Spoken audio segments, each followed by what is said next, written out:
Bonjour à tous.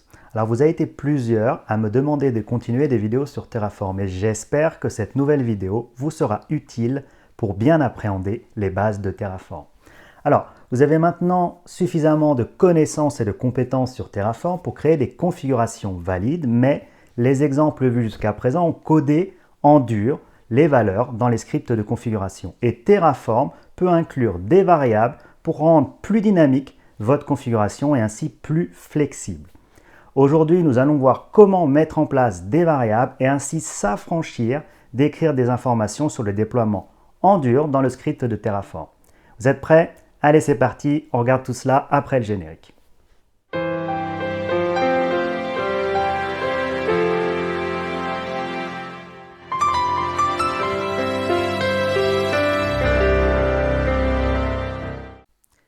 Voilà, alors dans cette vidéo, je suppose que votre environnement Terraform est déjà configuré.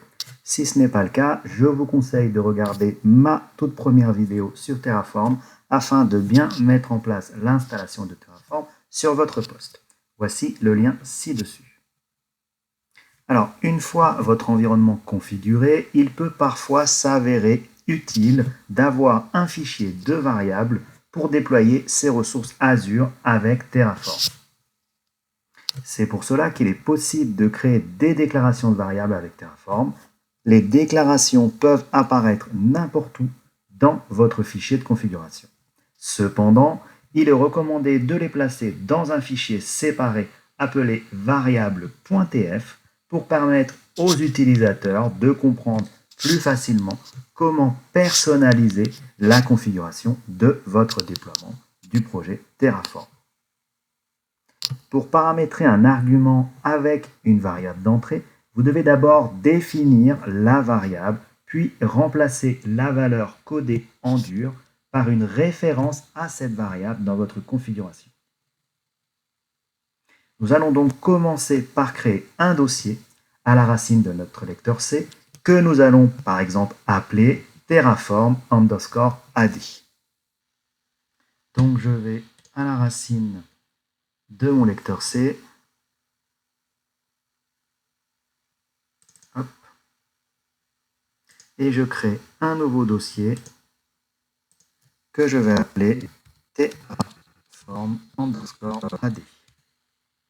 Je me place à l'intérieur de ce dossier.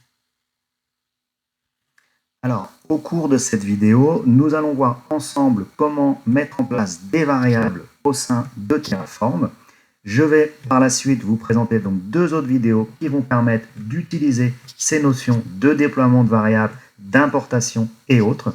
Donc, au cours de ces trois vidéos, vous allez pouvoir mettre en place tout un projet d'infrastructure pour déployer un serveur Active Directory Windows.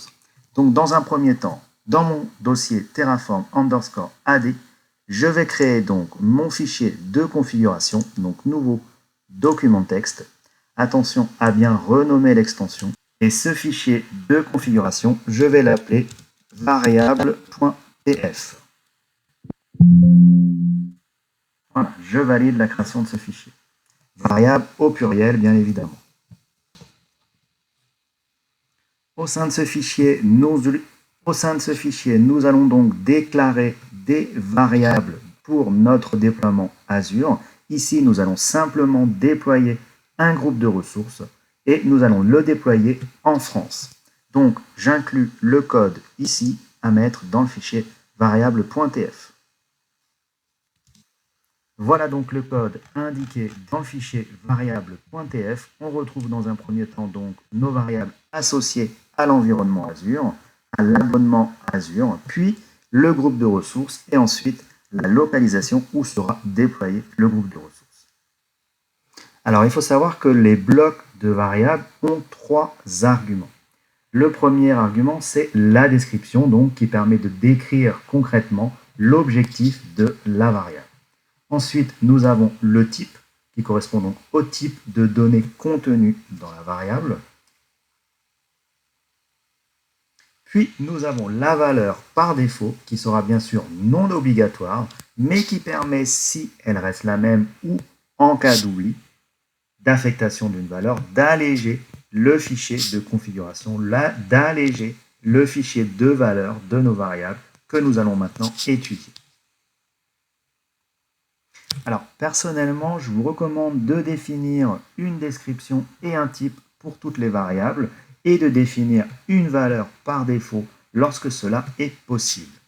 Ainsi, cela évitera de saisir une déclaration de valeur de variable lors de l'exécution de votre projet de déploiement Terraform si par hasard une valeur a été oubliée dans notre fichier de configuration de valeur.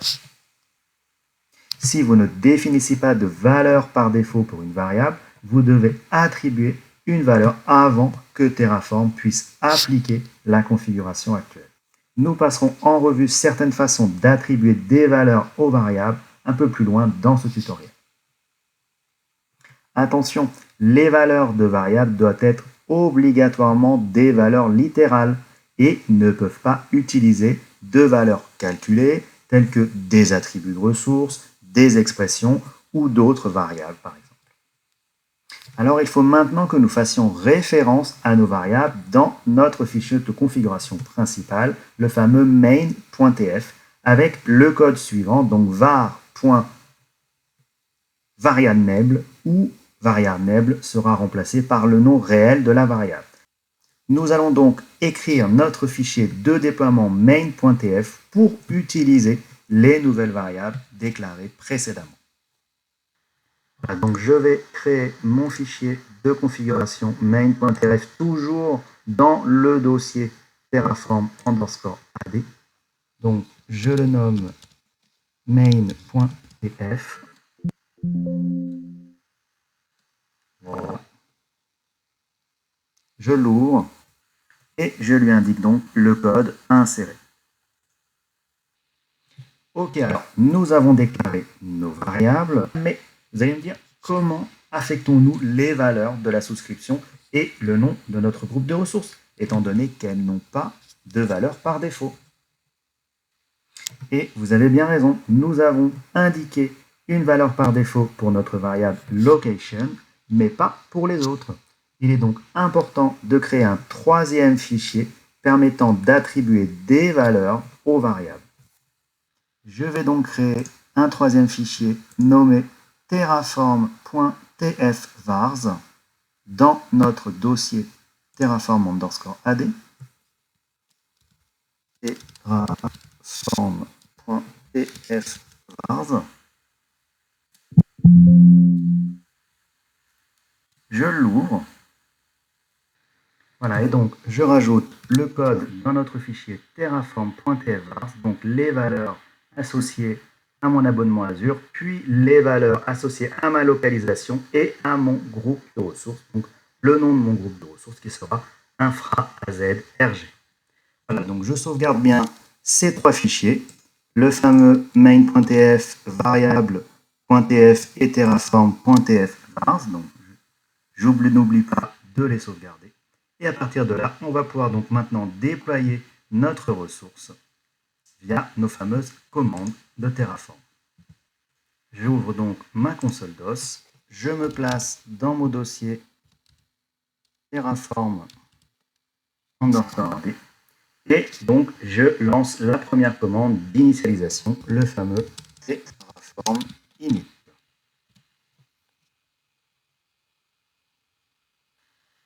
Voilà, donc si tout se passe bien, vous devriez avoir le résultat suivant avec Terraform has been successfully initialized.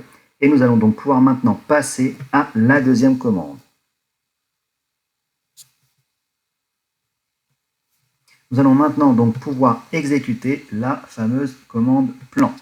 Pour rappel, la commande plan va créer un plan d'exécution qui vous permet de prévisualiser les modifications que Terraform prévoit d'apporter à votre infrastructure. Par défaut, lorsque Terraform crée un plan, Terraform va lire l'état actuel de tous les objets distants pour s'assurer que l'état de Terraform est bien à jour. Donc tous les objets distants existants, bien évidemment, qui ont été mis en place par ce projet de Terraform. Il va comparer la configuration actuelle à l'état précédent et va noter toute différence. Puis, par la suite, il va proposer un ensemble d'actions à modifier, un ensemble d'actions de modification qui devraient, si elles sont validées, si elles sont appliquées, faire en sorte que les objets distants correspondent à la configuration. Cependant, via cette commande plan, nous allons passer un paramètre qui est notre fichier de valeur de nos variables, comme l'indique donc l'aide de la commande plan de Terraform. Donc je saisis cette fameuse commande Terraform plan et je passe en paramètre le fameux var file et je lui indique le fichier tf vars. Voilà, je valide ma commande Terraform plan. Voilà. Une fois donc la commande Terraform plan finalisée, donc on voit bien qu'il va créer notre groupe de ressources qui va s'appeler donc infra AZRG et qui sera déployé en France centrale. Je valide donc maintenant la création de cette ressource via la commande Terraform apply, mais même principe, je vais lui passer un paramètre qui est notre fameux fichier de valeur de variable. Donc Terraform apply var file égale terraform.tfvars. Je valide. Voilà, donc il me demande de bien valider en saisissant le mot-clé yes, l'exécution de la commande, d'appliquer toutes ces modifications, donc la création de ma ressource, donc de mon groupe de ressources. Donc je valide avec yes et voilà, comme c'est assez simple, il a bien créé ma ressource au sein de mon environnement Azure. Alors, pour s'en assurer, je vais aller donc dans mon abonnement Azure. Je vais, hop, voilà, on voit bien qu'il a été supprimé auparavant, donc il n'existe pas. Je vais rafraîchir ma page. Voilà, et on voit bien donc qu'il existe. Infra AZRG a bien été déployé en France centrale. Alors, maintenant, nous allons voir une commande pour supprimer des ressources déployées à l'aide donc de notre projet de déploiement Terraform, c'est la commande Terraform Destroy. Alors, pour rappel, la commande Terraform Destroy est un moyen pratique de détruire tous les objets distants gérés par une configuration Terraform particulière.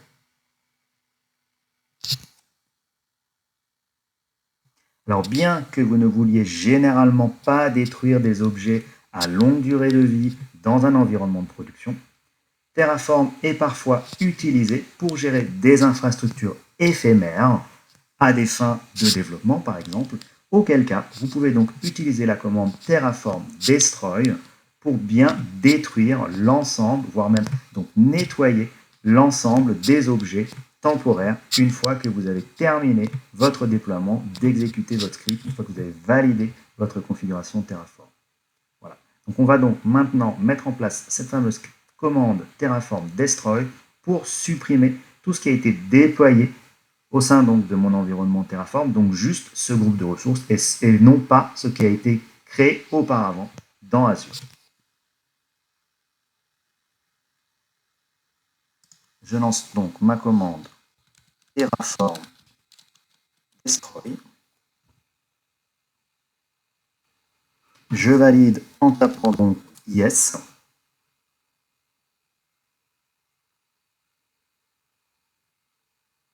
Et là, donc, normalement, Terraform lit la configuration et commence à détruire mes ressources. Donc, ici, mon groupe de ressources.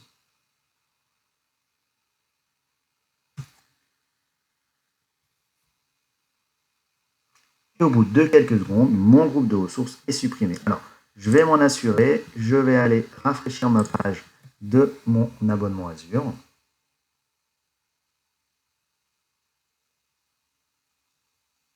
Et on voit bien donc que notre groupe de ressources est supprimé. Alors, maintenant que notre ressource est supprimée, on va donc voir comment simplement le recréer. On va recommencer en ne changeant que la valeur de notre variable location et en modifiant donc par exemple France centrale pour déployer aux États-Unis, donc centrale US, dans notre fichier terraform.tfvars. Donc je retourne dans mon fichier de valeurs de variables, donc terraform.terraforms. Je remplace fond central par central US pour simplement dire je veux recommencer à déployer toute mon infrastructure, donc ici juste redéployer mon groupe de ressources, mais je ne veux pas qu'il soit déployé en France, mais je veux qu'il soit déployé aux États-Unis.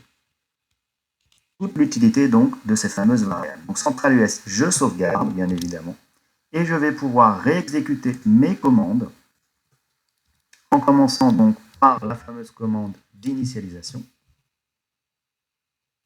Voilà. Ensuite, je vais lancer donc la commande plan avec en paramètre notre fichier de valeur de variable. Voilà. Et je termine donc avec apply, même principe, avec mon fichier en paramètre. Je valide avec le mot-clé yes. Et voilà, donc ma ressource est bien créée. Je vais le vérifier en rafraîchissant la page dans mon abonnement Azure. Et voilà, donc on voit bien donc ma ressource infra AZ-RG qui a bien été déployée donc aux États-Unis. Voilà, donc j'espère que cette vidéo vous a plu. N'hésitez pas à vous abonner pour être le premier à savoir quand une nouvelle vidéo est publiée. Et n'hésitez pas à liker, commenter et partager cette vidéo si jamais vous la trouvez utile. Je vous dis à très vite pour le prochain épisode.